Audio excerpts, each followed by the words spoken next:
Good morning, very early morning today, day 104. I'm not in my Focus today, I'm back in a mk7 Fiesta. It's a courtesy car. Dropped my car back at the dealership yesterday for them to sort out the clutch pedal assembly and the misaligned USB socket. Should get it back later today, may not be until tomorrow, but I really don't care either way because this thing is an absolute riot.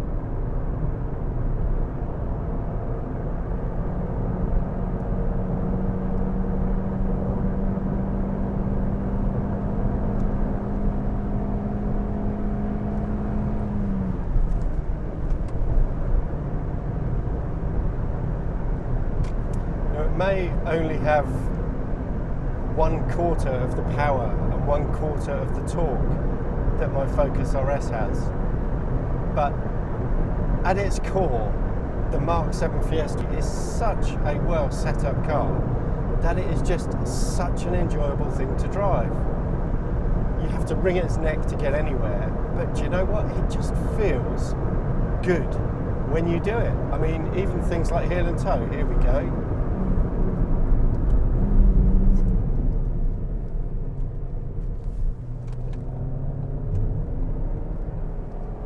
It's just everything about it. The pedal weights, the steering, doesn't have particularly wide tyres, doesn't have particularly strong brakes, but everything works, and the chassis of the mk7 just, you know, communicates with you and lets you know what's going on, makes you feel involved.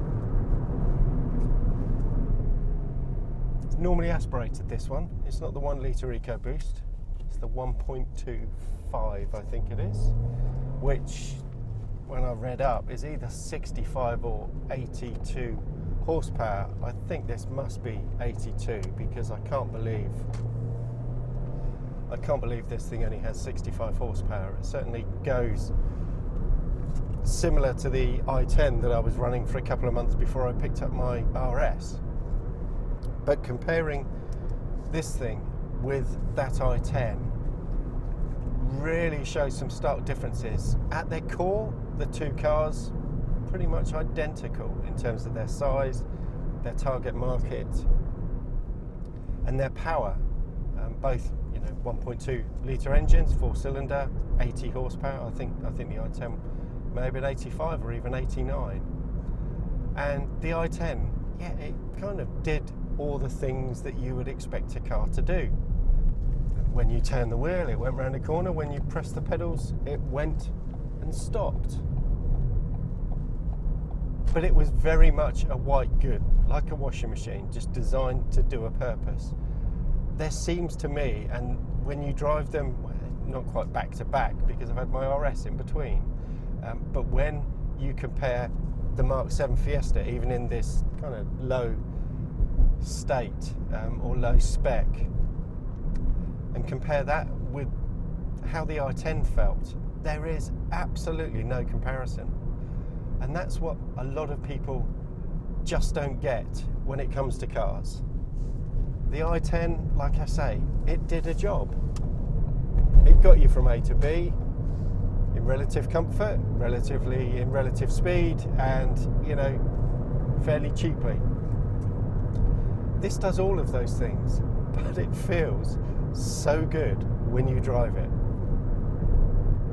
So with this as a base for Ford, when they developed the Fiesta ST, the mk7, that I had 4 years and 60,000 miles in and absolutely loved, how could they ever fail?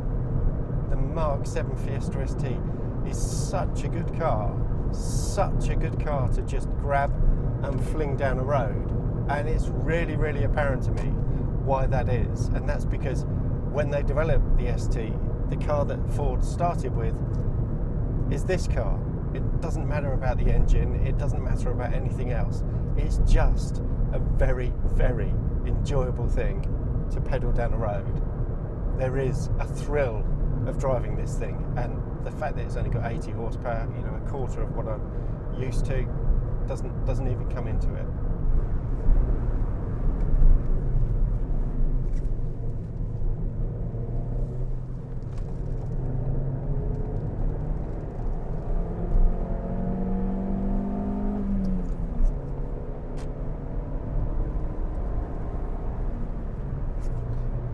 Now, yes, it's only got 80 odd horsepower, but that doesn't change one bit about how enjoyable it is to just drive. And when I got in this yesterday at the dealership in the morning, I only drove it the mile back to work, but when I got in it yesterday, it was just like it was like coming home again, back in a Mark 7.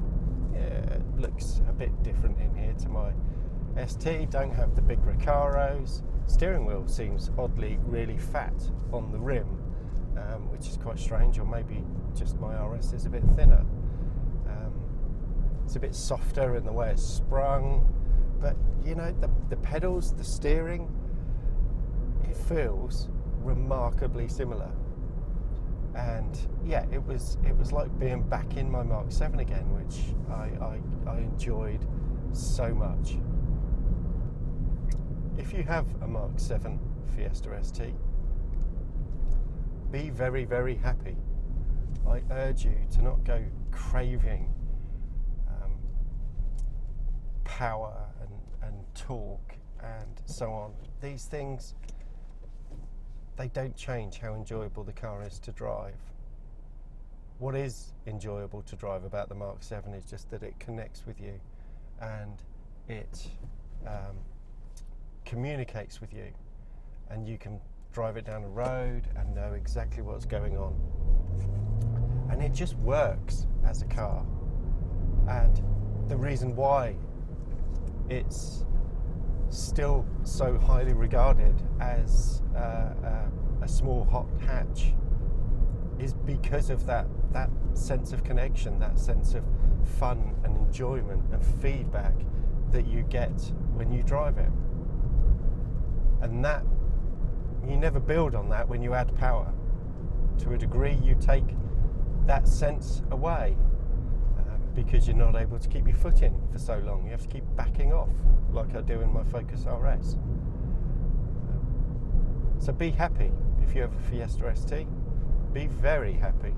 I certainly intend to get another one at some point in the future, and actually driving this yesterday and today has really made me realise that wasn't just me kind of hankering after my ST and thinking, oh, I'd like another one. I really, really would like another one. To actually have one to run as a daily car and have my Focus RS for a bit more of, you know, a fun thing to have, that would make me really, really happy. But sadly, that's not within my means right now. But a Fiesta ST, again, in the future, without question. So there you have it. The Mark 7 Fiesta. A seriously well-sorted car. Ridiculously so. It works, and it works really, really well. And that is why the ST is so good.